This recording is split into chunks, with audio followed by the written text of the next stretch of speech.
മഞ്ഞ്, പാറകൾ, കാറ്റുപോലും രക്തം കെട്ടിക്കിടക്കുന്ന തണുപ്പ്. ഒരാളും താമസിക്കാൻ പറ്റാത്ത പക്ഷെ ഒരുപാട് രക്തം ചൊരിഞ്ഞിട്ടുള്ള ഭൂമി സിയാച്ചിൻ. ലോകത്തിലെ ഏറ്റവും ഉയർന്ന യുദ്ധമേഖല. അതിന്റെ മഞ്ഞിനടിയിൽ ഒളിഞ്ഞിരിക്കുന്നത് ഓപ്പറേഷൻ മേഘദൂത് എന്ന അത്ഭുതകരമായൊരു കഥ. ഇത് വെറും ഒരു സൈനിക ഓപ്പറേഷൻ മാത്രമല്ല, ഒരു രാജ്യത്തിന്റെ മനഭംഗിയും ധൈര്യവും ആകാശം കീഴടക്കാനുള്ള മനുഷ്യശക്തിയും ചേർന്നൊരു അത്ഭുതം. കഥ തുടങ്ങുന്നത് 1980കളുടെ തുടക്കം. ഇന്ത്യയും പാകിസ്ഥാനും തമ്മിൽ അതിർത്തി രേഖകൾ കാശ്മീരിന്റെ വടക്കേറ്റത്ത് മങ്ങലോടെ നിലകൊണ്ടിരിക്കുന്ന സമയം. അതിലൊരിടമാണ് സിയാച്ചിൻ പ്രവേശ്യം. ഒരു 76 കിലോമീറ്റർ നീളമുള്ള 20,000 അടി ഉയരത്തിലുള്ള മഞ്ഞുമല. മനുഷ്യൻ അവിടെ നിലകൊള്ളുന്നത് എങ്ങനെയെന്ന് ചിന്തിക്കാൻ പോലും പറ്റാത്ത സ്ഥലം. പക്ഷേ അവിടെ തന്നെ ഭൂപടത്തിലെ ഒരു ചെറിയ തെറ്റായ ചരിത്രം മാറ്റിയത്. 1949 സൈനിക നിയന്ത്രണ രേഖ വരച്ചപ്പോൾ ഒരു ഭാഗം വരെ മാത്രമാണ് രേഖപ്പെടുത്തിയിരുന്നത്. അതിനു മുകളിൽ NJ-9842 this north is to be glaciers എന്നൊരു വാക്ക് മാത്രം, അഥവാ ഇതിനുശേഷമുള്ള ഉയരത്തിലേക്ക് മഞ്ഞുമലകൾ. പക്ഷേ ഉയരത്തിൽ എവിടെയെന്ന് ആരും വ്യക്തമായില്ല. അതാണ് പ്രശ്നം. ആർക്കും വ്യക്തതയുമില്ലായിരുന്നു. ഇന്ത്യ പറഞ്ഞത് ഈ രേഖ വടക്ക് കിഴക്കോട്ട് നീളുന്നു, അങ്ങനെ സിയാച്ചിൻ ഇന്ത്യയിലായിരിക്കും. പക്ഷേ പാകിസ്ഥാൻ പറഞ്ഞത് അല്ല, രേഖ വടക്ക് പടിഞ്ഞാറേക്ക് നീളുന്നു, അതായത് സിയാച്ചിൻ ഞങ്ങളുടേതായിരിക്കും. കാലങ്ങൾ അങ്ങനെ കടന്നുപോയി. ആരും മഞ്ഞുമലയിൽ പോകാനില്ലാത്തതിനാൽ ഒരു നോമാൻസ് ലാൻഡായി മാറി. പക്ഷേ 1970കളുടെ അവസാനത്തിൽ പാകിസ്ഥാൻ അതിനെ നിശബ്ദമായി സ്വന്തമാക്കാനുള്ള നീക്കങ്ങൾ തുടങ്ങി. അവർ വിദേശ മൗണ്ടനിയറിംഗ് ടീമുകൾക്ക് സിയാച്ചിൻ കയറാനുള്ള അനുമതി നൽകി. അവരുടെ മാപ്പുകളിൽ പാകിസ്ഥാൻ പ്രദേശം എന്ന നിലയിൽ അവർ അമേരിക്കൻ അറ്റ്ലാന്റിക് കമ്പനിയിൽ നിന്നുള്ള ഭൂപടങ്ങളിലും സിയാച്ചിൻ പാകിസ്ഥാനിലായിരിക്കും എന്നുള്ള രീതിയാക്കി.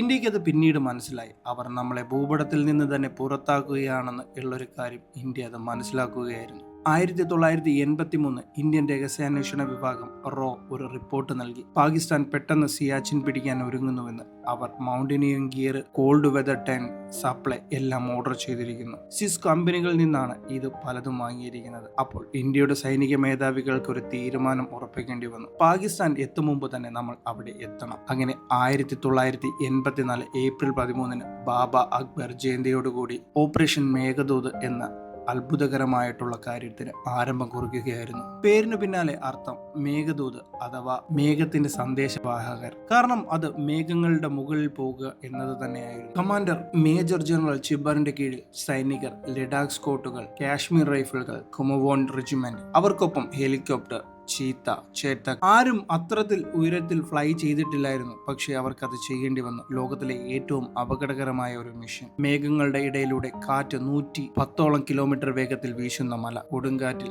സൈനികർ ഹെലികോപ്റ്ററുകളിൽ നിന്നിറങ്ങി. തങ്ങൾക്കു ചുറ്റും വെളുപ്പ് മാത്രമായിരുന്നു അവർക്ക് കാണാൻ പറ്റുന്നത്. ഒരു മഞ്ഞുമൂടിയ മരണം പോലും മുന്നിൽ കാണുന്ന പോലെ. ഓരോ അടി മുൻപോട്ട് വെക്കാനും ശ്വാസം മുട്ടുന്ന പോലെ. -40 ഡിഗ്രി ആയിരുന്നു അവിടുത്തെ തണുപ്പ്. കാൽമുട്ട് വരെ മഞ്ഞ്. ഓക്സിജന്റെ അളവ് പകുതിയിൽ താഴെ മാത്രം. എങ്കിലും അവർ മുമ്പോട്ട് പോയി. പാകിസ്ഥാൻ എത്തും മുമ്പേ ആ ഒരു പർവ്വതശ്രേണി പിടിച്ചെടുക്കണമെന്ന് അവർക്ക് വാശി തന്നെയായിരുന്നു. ആദ്യമായി അവർ ബലാഫോൺ, ലാപാസ്, സിയാച്ചിൻ, സോളോറോസ് റിഡ്ജ് എന്നീ ഉയരങ്ങൾ, പാസ് പ്രദേശങ്ങൾ പിടിച്ചെടുത്തു. പാകിസ്ഥാൻ എത്തിയപ്പോഴേക്കും എല്ലാം ഇന്ത്യയുടെ കൈകളിലായിരുന്നു. അവർ ആ ഒരു സമയം അത്ഭുതപ്പെടുകയായിരുന്നു. ഇന്ത്യൻസുകൾ ഇവിടെ എങ്ങനെ എത്തിയിരുന്നു? പാകിസ്ഥാൻ കൗണ്ടർ അറ്റാക്ക് നടത്തി. പക്ഷെ അവർക്ക് മുകളിലായിരുന്നു ഇന്ത്യൻ പോസ്റ്റുകൾ. ശക്തമായിരുന്നതിനാൽ അവർക്ക് നേട്ടമുണ്ടായില്ല. അതോടെ സിയാച്ചിൻ ചരിത്രത്തിൽ ആദ്യമായി ഇന്ത്യൻ നിയന്ത്രണത്തിലായി. പിന്നീട് വർഷങ്ങൾക്ക് ശേഷം പോലും ആ ഒരു സ്ഥലത്ത് ഇന്നും ഇരു രാജ്യങ്ങളും അവരുടെ പോസ്റ്റുകൾ നിലനിർത്തുന്നു. പക്ഷെ അവിടെ ശത്രു മനുഷ്യൻ മാത്രമല്ല, പ്രകൃതിയും കൂടിയാണ്. ഓരോ വർഷവും മഞ്ഞുവീഴ്ചയിൽ, ഓക്സിജൻ കുറവിൽ, ഉയർന്ന പനി, പോസ്റ്റോബൈറ്റ്, അവജൻസ് ഇവയൊക്കെ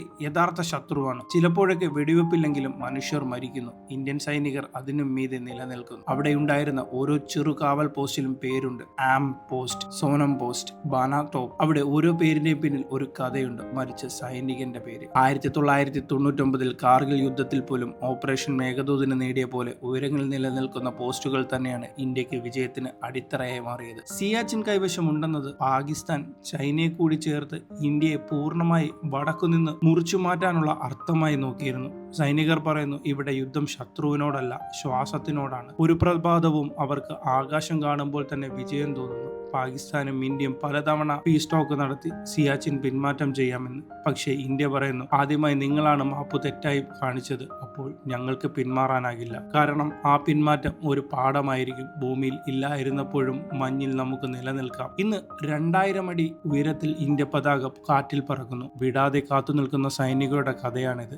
ഒരാൾ മഞ്ഞിനടിയിൽ കിടക്കുമ്പോഴും മറ്റൊരാൾ പകരമായി എത്തുന്നു. അവരുടെ ജീവിതം പ്രാണൻ പോലും രാജ്യത്തിന് അതിരുകൾക്കായാണ്. ഓപ്പറേഷൻ മേഘദൂത് ലോകത്തിലെ ഏറ്റവും തണുത്ത യുദ്ധം, പക്ഷേ അതിന്റെ കഥ ഏറ്റവും ചൂടുള്ള പ്രദേശ സ്നേഹത്തിന്റെ കഥയാണ്. മഞ്ഞുമൂടിയ ആകാശത്തിലേക്ക് നോക്കുമ്പോൾ ചിലപ്പോൾ തോന്നും അവിടെ മേഘങ്ങൾക്കിടയിൽ പറക്കുന്ന ചീറ്റ ഹെലികോപ്റ്ററുകളുടെ ശബ്ദം ഇപ്പോഴും മുഴങ്ങുന്നുവെന്ന്. അവ പറയുന്നത് ഓരോ സന്ദേശം മാത്രമാണ്. ഇത് ഇന്ത്യയുടെ ആകാശം, ഇതിനുമിടെ മറ്റൊന്നും പറക്കില്ല. സിയാച്ചിന്റെ മഞ്ഞ് ഒരിക്കലും ഉരുകില്ല, കാരണം അതിനിടയിൽ ചൂടോടെ കത്തുന്നത് ഇന്ത്യൻ സൈനികന്റെ രക്തമാണ്.